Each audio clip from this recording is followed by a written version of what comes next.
Hello प्यारे बच्चों, हम पढ़ रहे हैं गृहदर्शिका कक्षा 8। आज हम शुरू करेंगे पाठ नंबर 3 जिसका नाम है खाद्य पदार्थों का संरक्षण। तो बच्चों, सबसे पहले हम संरक्षण का मीनिंग जानेंगे। तो बच्चों, गर्मी एवं नमी दोनों ही स्थितियों में जीवाणु एवं फफूंदी शीघ्रता से पनपते हैं। जीवाणु एवं फफूंद वायु में हमेशा विद्यमान रहते हैं और यही जीवाणु एवं फफूंद हमारे खाद्य पदार्थों को सड़ाने का कार्य भी करते हैं।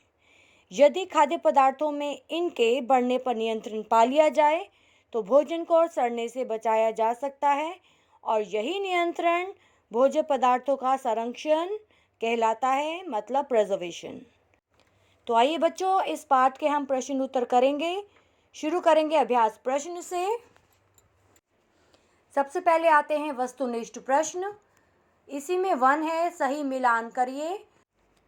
नंबर 1 है चीज़ें और सेकंड कॉलम में है घरेलू उपाय।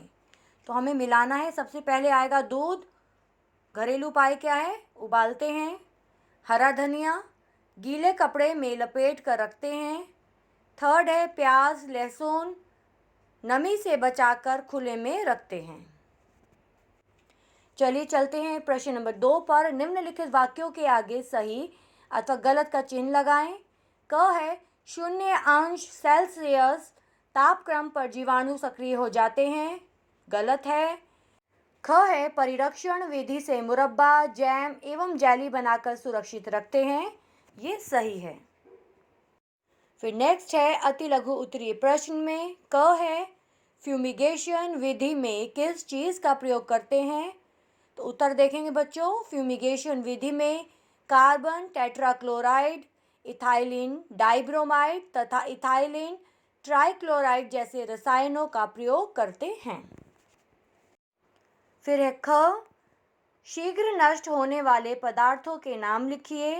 तो बच्चों, ये पदार्थ होते हैं फल, सब्जियां, दूध, दही, मांस, मछली, अंडा आदि। तो बच्चों, आप अन्य पदार्थ भी लिख सकते हैं। फिर थर्ड है लघु उत्तरीय प्रश्न में क है घरेलू विधि में पदार्थों को संरक्षण कैसे करते हैं? उत्तर देखेंगे बच्चों। घरेलू विधि है, इस विधि में लाल मिर्च व सूखी नीम की पत्तियों को अनाज में मिलाकर वायुरुद्ध डिब्बों में पैक करके रखें। मसाले, मेवे आदि को सुरक्षित रखने का सबसे अच्छा तरीका है कि उन्हें धूप दिखाकर ऐसे डिब्बों में पैक करके रखें जिनमें नमी या वायु न जा सके।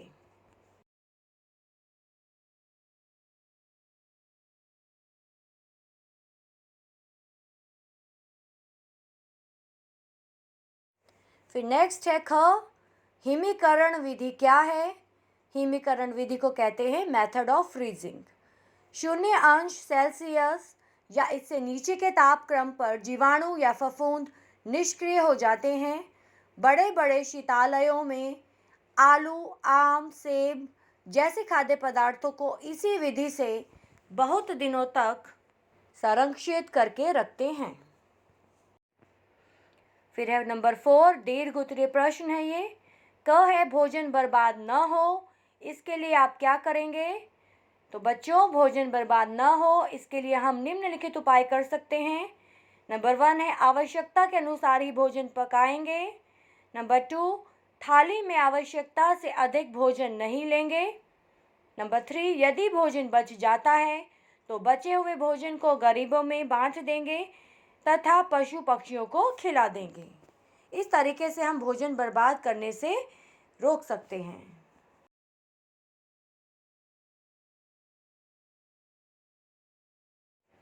फिर नेक्स्ट है ख खाद्य पदार्थों के संरक्षण के कारण एवं महत्व लिखिए। तो बच्चों, सबसे पहले हमें कारण बताना है कि हमें खाद्य पदार्थों को संरक्षित क्यों करना है। खाद्य पदार्थों को लंबे समय तक सुरक्षित रखने के लिए खाद्य पदार्थों का संरक्षण आवश्यक है। बच्चों, आगे हमें संरक्षण का महत्व बताना है।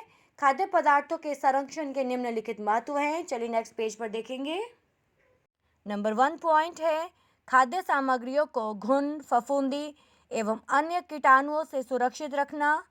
नंबर 2 पके हुए भोज्य पदार्थों को संरक्षित रखकर उनका दोबारा उपयोग करने पर समय एवं ईंधन की बचत होना। नंबर 3, आवश्यकता से अधिक पैदा होने वाले फल, सब्जी एवं अनाज को सुरक्षित रखना। और नंबर 4, अनाज, फलों एवं सब्जियों को दूर के स्थानों पर भेजने के लिए। तो बच्चों, ये था महत्व खाद्य पदार्थों को संरक्षित करने का। और इसी प्रश्न के साथ बच्चों ये चैप्टर यहीं कंप्लीट होता है। आपको वीडियो पसंद आई हो तो प्लीज़ लाइक, शेयर और चैनल को सब्सक्राइब ज़रूर करें। थैंक यू बच्चों।